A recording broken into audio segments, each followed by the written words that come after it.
कभी आपने सोचा है कि एक ही सड़क पर बजती अजान, मंदिर की घंटी और गुरुद्वारे का कीर्तन अचानक क्यों खामोश हो जाते हैं?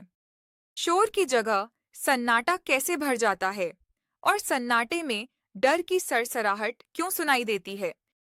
कहानी वहीं से शुरू होती है, जहां पहचान एक नाम नहीं रहती, बल्कि सवाल बन जाती है।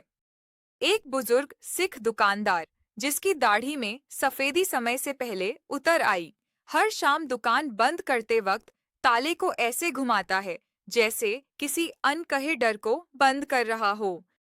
कुछ ही गली दूर एक ईसाई नर्स अपने बच्चों को स्कूल भेजते हुए मोबाइल पर खबरें नहीं देखती। उसे डर है कि कोई हेडलाइन उसके दिन को बोझिल न कर दे। सीमा के उस पार एक हिंदू परिवार के घर की दीवारों पर हर त्योहार के बाद नया रंग चढ़ता है, जैसे बीते कल के निशान ढक दिए जाते हों। और कहीं किसी छोटे कस्बे में एक मुस्लिम मजदूर भीड़ की आवाज सुनते ही फोन स्विच ऑफ कर देता है, क्योंकि आवाजों का रंग पल में बदल सकता है।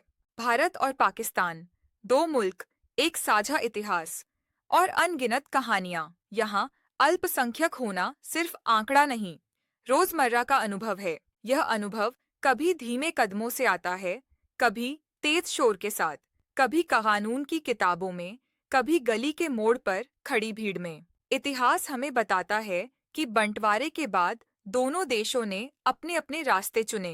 कागज पर बराबरी के वादे लिखे गए, संविधान बने, अधिकार गिने गए, मगर कागज और जमीन के बीच की दूरी हमेशा सीधी नहीं रही। कहीं मजहब पहचान का किला बन गया, कहीं पहचान पर पहरा बैठ गया, और इस बीच आम इंसान ने अपनी जिंदगी को बचाने के छोटे छोटे जतन किए। माइग्रेशन यानी पलायन कोई नई कहानी नहीं। दादी नानी के किस्सों में ट्रेनें थीं, आज फ्लाइट्स हैं। फर्क बस इतना है कि वजहें बदल कर भी वही हैं। डर, असुरक्षा और भविष्य का धुंधलापन। पाकिस्तान से भारत, भारत से पाकिस्तान और दोनों से दुनिया के दूसरे कोनों तक। कोई कहता है रोजगार के लिए जा रहे हैं, कोई पढ़ाई के लिए, लेकिन चुपचाप आंखों के कोने में एक सवाल छुपा रहता है, क्या वहां हमारी पहचान हमें सुरक्षित रखेगी? जबरन धर्म परिवर्तन की बातें अक्सर फुसफुसाहट में शुरू होती हैं।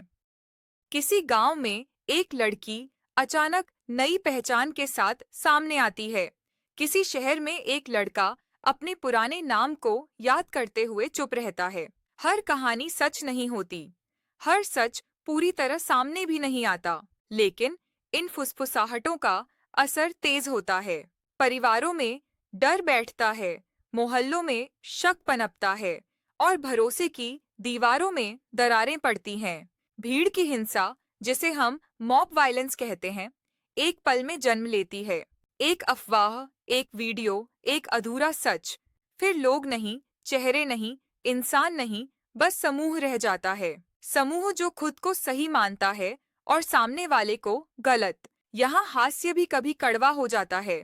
किसी ने कहा था, भीड़ में जिम्मेदारी खो जाती है, और सच यही है, जब जिम्मेदारी खोती है, इंसानियत सबसे पहले गिरती है।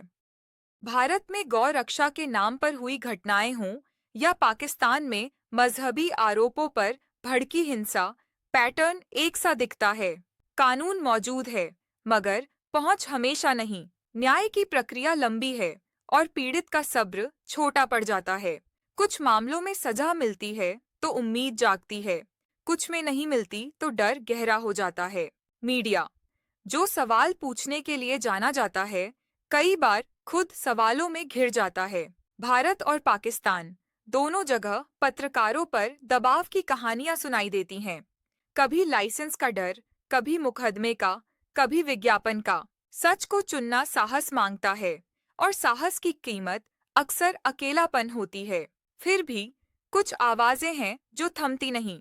वे जानती हैं कि खामोशी भी एक तरह की सहमति बन सकती है।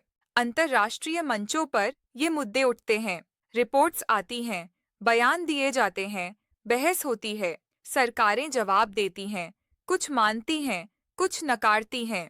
आम आदमी के लिए ये सब दूर की गूंज है। उसे अपने घर के बाहर की गली देखनी है, अपने बच्चों का स्कूल देखना है और रात को चैन की नींद चाहिए। कभी कभार कहानी में मोड़ आता है। एक हिंदू मंदिर और एक मस्जिद मिलकर राहत कैंप चलाते हैं। एक चर्च के हॉल में सभी मजहबों के लोग खाना खाते हैं। एक गुरुद्वारे की लंगर लाइन में नाम नहीं पूछे जाते। ये पल याद दिलाते हैं कि नफरत की आवाज भले तेज हो, इंसानियत की धड़कन अभी जिंदा है। हास्य भी यहाँ अपनी जगह बनाता है, मगर हल्का सा। किसी गांव में लोग कहते हैं, हमारे यहाँ धर्म बदलना मुश्किल है, क्योंकि राशन कार्ड बदलवाने में साल लग जाते हैं। हंसी के पीछे सच्चाई छुपी होती है, सिस्टम की जटिलता और आम आदमी की मजबूरी। लेकिन हर कहानी उम्मीद पर खत्म नहीं होती। कुछ परिवार अपने घर छोड़ते हैं बिना अलविदा कहे। कुछ अपने नाम बदलते हैं बिना पहचान बदले। कुछ चुप रहते हैं क्योंकि बोलने की कीमत भारी लगती है, और कुछ बोलते हैं क्योंकि चुप रहने की कीमत उनसे भी भारी लगती है। तो सवाल ये नहीं कि भारत और पाकिस्तान में समस्याएं हैं या नहीं। सवाल ये है कि हम उन्हें कैसे देखते हैं।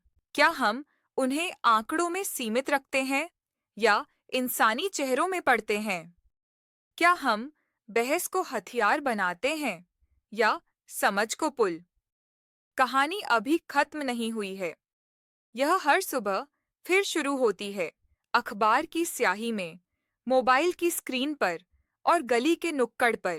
बदलाव धीमा हो सकता है, मगर असंभव नहीं।